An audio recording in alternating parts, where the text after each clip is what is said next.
Yes, the video of the effigy of the Grenfell Tower on a bonfire was offensive. However, is it a crime? This was the people who shared on social media the burning of a cardboard model of Grenfell Tower with paper people as well, and the police arrested them on suspicion of a public order offence.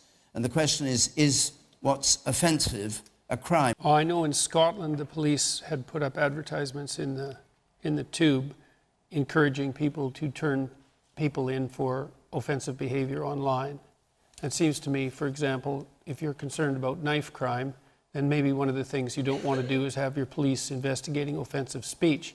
And one of the things I do see happening in the UK as an outsider that's really quite terrifying to me is that there are increasing restrictions put on people's ability to speak forthrightly, and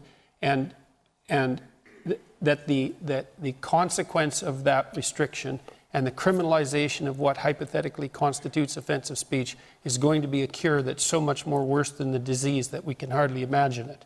It's a dreadful thing to see that happening in the UK. And so, I mean, people say things that are reprehensible all the time, but we can't always agree on what they are. But to start to criminalize that's hypothetical. Are you saying nothing that anybody says should ever be counted as a crime? Racist well, there's incitement to crime. That should be counted as a crime and has been for a very long time in the British common law tradition. But other than that, you should be very careful about what you regulate as speech. Who's going to regulate it? Who's going to define hate? That's the real issue. It's not that there's not hate. There's plenty of it. The question is who defines hate and how is it prosecuted? I'm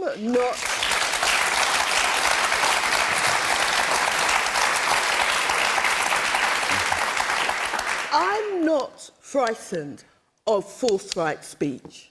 I'm quite a forthright speaker myself. But when you talk about who's going to define hate, you want to see the letters and emails I see day after day and tell me that's not hate. I didn't wait a second. Now, hang on a second. Jordan. Okay. Yes. Okay. There was somebody fined under the Communications Act earlier this year because he posed a video on YouTube of a dog doing a kind of Nazi salute, and he shouted in the background, "Gas the Jews." And he was fined, it was a criminal prosecution. Is that right, in your view? I didn't think that was right, no. I think it was a big mistake.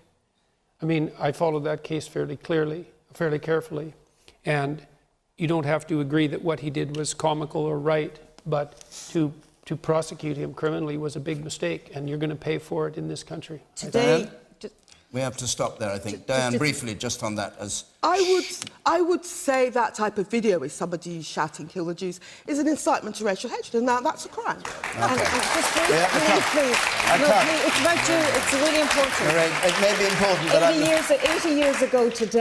80 years ago today, the precursor of the Holocaust happened. The night of the shattered glass, if I got the term. Kristallnacht. So don't underestimate what happens. It's only 80 years ago. And Jews were marched, their synagogues were burnt down, anti-Semitism was on the rise. This sentiment is happening again across Europe.